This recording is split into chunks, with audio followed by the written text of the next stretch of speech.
Eric Decker with the Athens Messenger. Tank, starting with you. I mean, interceptions on back-to-back possessions. Almost had that third one later.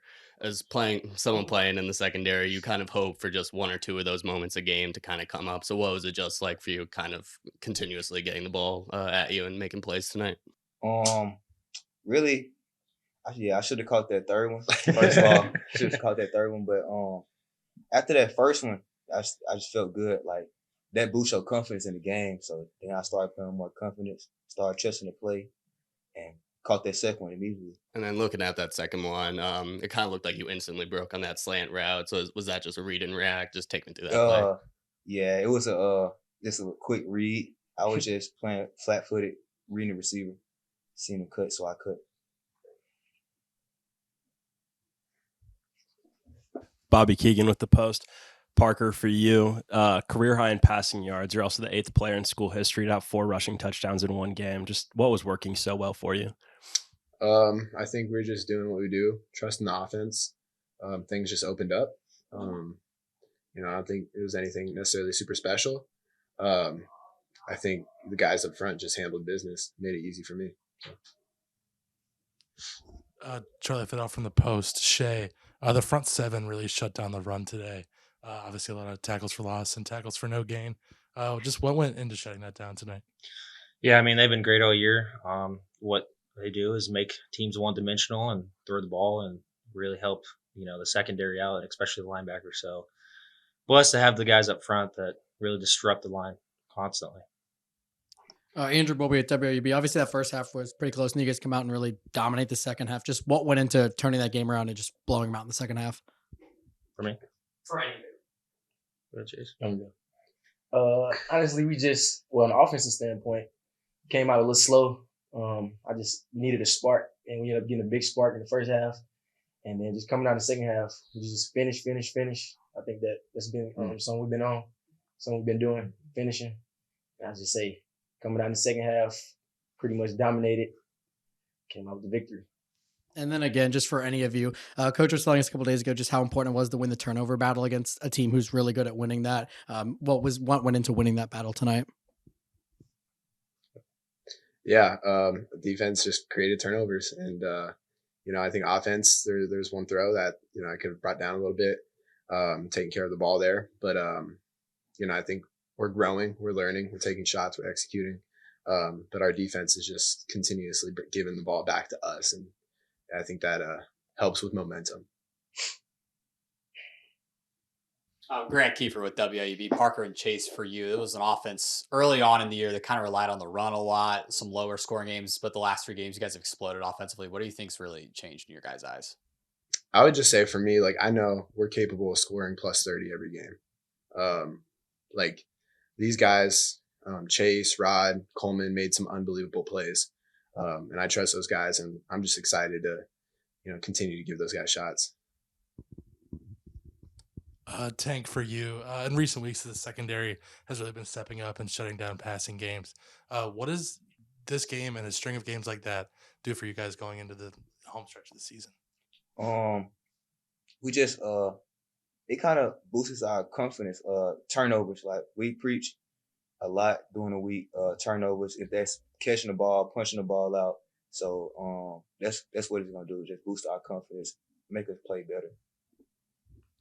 Shay or Tank, this could be for either of you, but you guys have really strung together a couple of really solid defensive performances. What do you think that it is that just makes this group so special?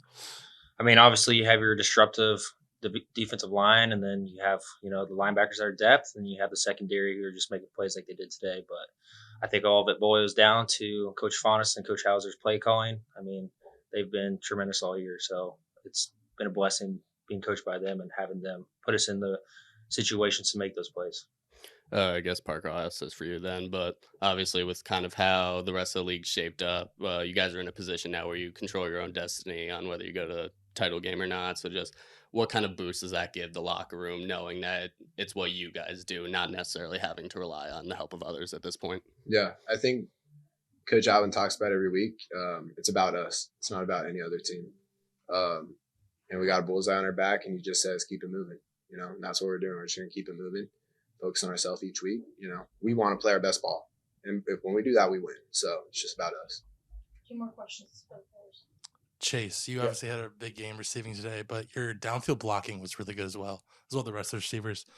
Is that just sort of a mindset that you and the rest of the receivers have when it comes to blocking? Yeah, I definitely say it's just part of the mindset and then just effort. So like we know like our backs can like pop big plays. So like coach be harping on finishing blocks or just making sure we're blocking down the field. Like don't give up. If we running off, just make sure you hold his eyes or just make sure you hold leverage. And I just think during the week we just prepare well and it helps us again.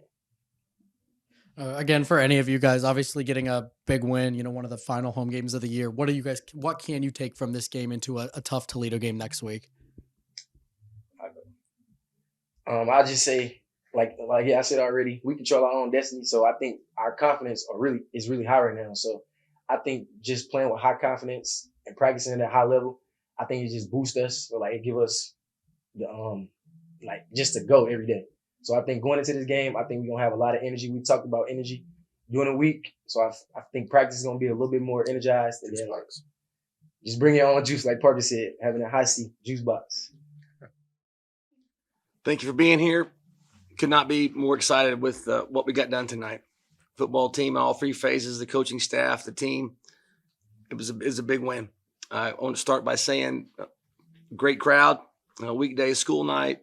Just looking at some of the games the last couple of weeks we played on Wednesday and the Tuesday games. I mean, our crowd, Bobcat Nation they're the best. I want to tell President Gonzalez thank you. Tonight was Faculty Appreciation Night, and there's just no better place in our league as far as game day atmosphere, even on a Wednesday night. The Eastern had a few more days to prepare for this game. That's just kind of how it falls. No coach likes to be short on that kind of thing. We went through it with Miami. I think one year we had some days playing Miami, and then the next year it was the other way. But our guys didn't flinch. Our staff was kind of. I heard some rumblings about they had some extra time, but our guys didn't flinch, and so there's some really outstanding performances. Parker, I thought, just played one of his better games. Some unbelievable catches, contested catches by our receiving corps, and Chase had one, Coleman had one, Rodney had one. That's gonna pull some safeties away from Coleman at times. So, all in all three phases. At halftime, it was a tight game. Our guys were hungry, and we challenged them. They responded. We're at 7 wins, and I couldn't be happier. So with that, I'll open up for some questions. Coach Eric Deck with the Athens Messenger. Especially in the last few weeks, even in our midweek press conferences, you've been talking about the turnover battle and needing to win that. 4 turnovers tonight, especially in the second half, kind of shutting them out, kind of running away with it. Just what do you think of that aspect of the game, at least? Yeah, I've made it. We challenged our guys. I mean, they're I think 5th nationally in turnover margin. We're in the bottom 10 probably. We have still yet to play a game without a turnover, but I think we're heading in the right direction, and it's going to happen. I believe it. We certainly work on it, and we're going to continue to challenge them. But the turnovers, yeah, you got to say that was the difference in the game for the score to be what it was. If they don't have those, it's going to be a 17-14, down to the wire. But we got them, and I'm not going to apologize for them. We were due to have a game like that, and we got a couple. So I'm going to take the momentum and build on it. And then flipping over, looking at the offensive side of the ball, slow first quarter, only 88 yards of total offense. You go more than double that in every quarter the rest of the game, 254 in the third quarter alone. What changes did you see on the offensive side of the ball that allowed that? Well, that's why you play 4 quarters, right, instead of just 1. But I tell you, having Jacob Dennison back, he started we didn't know that he was going to start or play tonight until Thursday. Now, he'd been practicing and he was going to be ready for emergency only. But John Bowen and his team and Denny's work ethic, Alan thought, hey, let's start him. He's ready to go. He's an honorary captain for us tonight, and he's just worked so hard. I'm so happy that he was in there. but again, the receivers made plays. Brian Smith called a really good game. It was a very aggressive game at times. I got a stern talking to a few times because I had my comments between series was not favorable. But that's another story. But he called us into a offensive rhythm. He did, and I thought John did too. I mean, one of Tank's picks was a great call. I think we rolled rolled right into that late, and so the quarterback did, pre-snap he didn't see it, and then John got a call in there, and Byron rolled right up into it, and the quarterback threw it right to him because he didn't have the answers to the test. Pre-snap it was one way, and then right before the ball comes, he's in shotgun, he's catching the ball, and Tank had snuck up and they'd rotated like this, and he threw it right, almost right to him.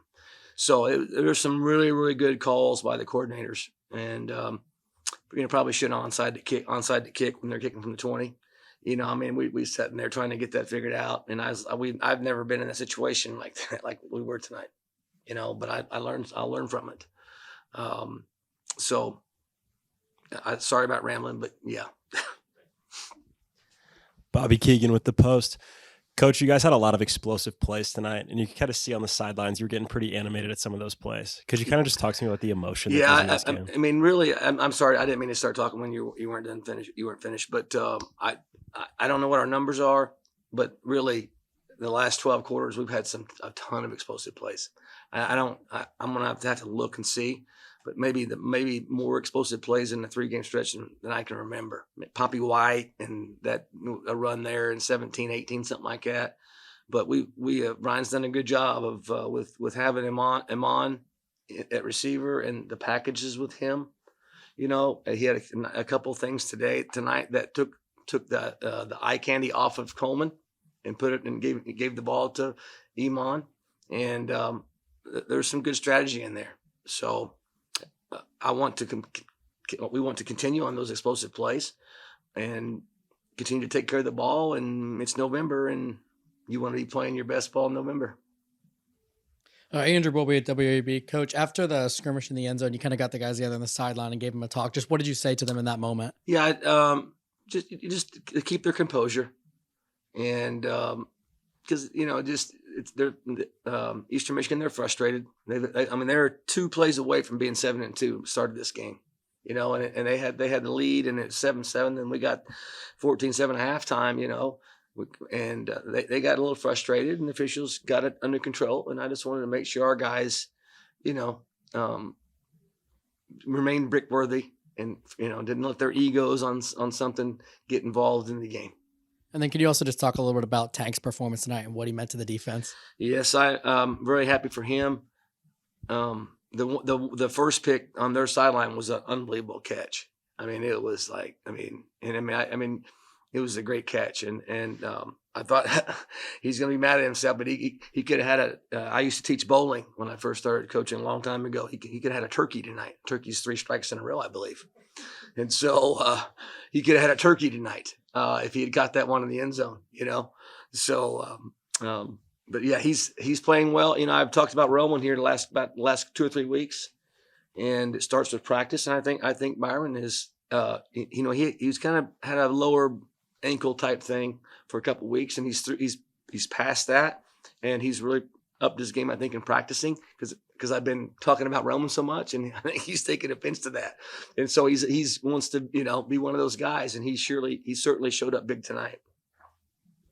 Charlie Fidel with the Post. Coach, Parker has really come into his own the last couple of weeks. Obviously, 4 rushing touchdowns tonight and a career high passing. I'm sorry, what did you say? He had 4? 4 rushing touchdowns. 4. And a career high passing yards. How pleased are you with his performance? Yeah, I'm very pleased with that. But the last couple of weeks, I didn't realize he had 4, but I know that the 2 options, and then he reached the ball out on this last one, which is a no, but it worked out, so he gets a pass. But again, you got to start with the guys up front, and then the play calls. It's going to give us another dimension. It's not Coleman, it's not Trey. There's some pieces there that you're going to have to You want to load the box up. He's done enough in the throwing game. I think he had 277 yards tonight passing. So I think it's going to make us harder to defend, with 2 games left. With Grant Key for WAB, with just how fast Iman Dennis looked on that kick return last week, do you think that kind of opened up the opportunity to throw in some more end the round type stuff this week on the offensive side? I thought he could have got a few more yards on the first reverse, and I thought he was going to get loose on that one kickoff return. Now we got a holding penalty, but we had it blocked up pretty good, and he got up. He was upset with himself. He thought he should have got to that tackle, but he's gotten better those last 3 weeks. He's going to give us an added dimension for sure. Coach, you mentioned it a little bit in the opening statement, but it's a Wednesday night in Athens. It's a little cold outside, but it really still seemed like a packed environment, really raucous crowd going on. So just what could speak more on what that means? Yeah, I just know it is much appreciated from our football team. They see the TV, and they know going out there that they're going to have the full support of a community. I've been here 20 years, and I say it all the time. They keep track of it, the numbers, and we're not always number one. We're always in the top 1 or 2. But I'm telling you, I know what 20,000 people is, and I know that I don't see 20,000 people when we're not number one. I was going to tell you. They're stacking the stats. But you here, they're here in the seats. So I'm on record. You can quote me on it. So. Josh Herner, WAB coach. The front 7 played really well tonight. Held a team that really ran the ball well, 156 on average to under 115 tonight. Why do you think the front 7 played so well?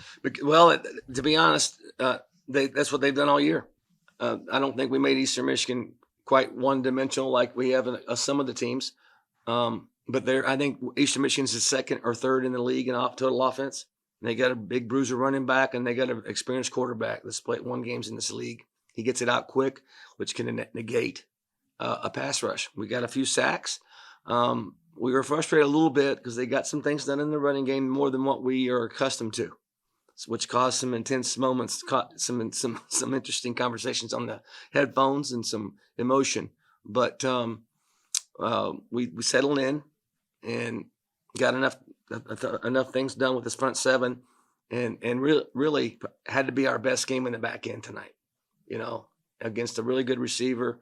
And so again, it's November. I love this team, and I like where we're headed. We still got some ceiling. There's some still things that we can improve on, but they are about it.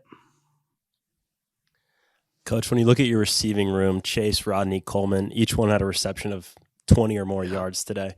Just what can you say about that room and how good they are? Really, I tell you, Chase, we had 2 95-yard drives. I don't know we've had some here before, back to back.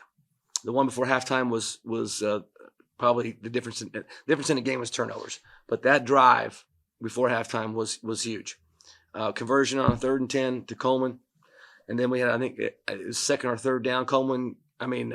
Parker wiggles through, makes a couple tackles, and then hits their sideline, gets a huge first down. And I was caught on the first down, but Brian got us in a call, and then the call to score was great. That was a big drive, and so I'm just there's just a lot of good things that are happening. So. You keep talking about how it's November. You guys are playing your best ball. This is now 3 straight wins by 4 scores or more. Just what does that do for the team's confidence? Well, you've been doing this, Charlie, long enough to heard me. This is probably the most confident you've heard me. Things come out of my mouth tonight, and so I'm. Yeah. It's what it is, and they are playing well. 12 quarters. And we're going to keep pushing these guys. We can be better, but for 12 quarters, we played very, very well in November. And, yeah. And then, kind of adding on to that point, in a sense, you've repeated it all throughout the year, and it'll keep being that the one game at a time outfit. But with based on how the rest of the league's gone and all that, you guys are now in a spot where you control your own destiny. So, how nice of a jolt is it in the locker room for you guys to really now know that it truly is up to you guys, and you don't have to rely on the help of others? I appreciate the question, and when you win 3 games like we have, and we're whatever I know we have one loss. I don't know how many. Maybe are we 5-1? Is that we are? I mean, we have one loss. You're going to have those kind of questions. It's like when you have a good year, you got more guys in the all league team, and there's postseason stuff. That's part of it, but we don't talk about it. We are going to remain a one game at a time outfit, and get ready for this next one after 24 hours. And we're at Toledo, and we won there one time since 1968. And they're the top of the league. I mean, Toledo is in all sports really. They're the team. And so it should be well of a game, and controlling our destiny. That's great. I mean, in the game of football, there's sometimes you got to adjust your goals. You got goals, and then you have to adjust them sometimes because you're out of the race or whatever, and then we haven't had to do that just yet. And you got to everybody's got to like the format with now the East and West now. I mean, it's exciting, and I'm not saying that just because we only have one loss. It's just what the facts are. I think it has brought some excitement to our conference, and it should be a whale of a next week. Forgive me if this is more of a Friday question, but the 7 wins now on the season with just how much turnover there was and just how much change went through, the very, very grim expectations for the team. Just what's that a testament to for you and your program? The coaching staff. There's a lot that goes into it. So many people are involved with the working piece of it. Director Cromer, and to get guys hired. I mean, we had to replace the strength coach that started May 28th. The head trainer we're still working on. We've had the coordinators. And there's been a lot. And I certainly, I tip my hat to the staff and what they've gotten done with all the new faces. We certainly have taken some of the lemon stuff and made lemonade with some, with a plan on recruiting and who our target is and what fits our locker room and the kind of young men that we have brought in. And they have bought into our mortar, and they're playing with a lot of confidence right now.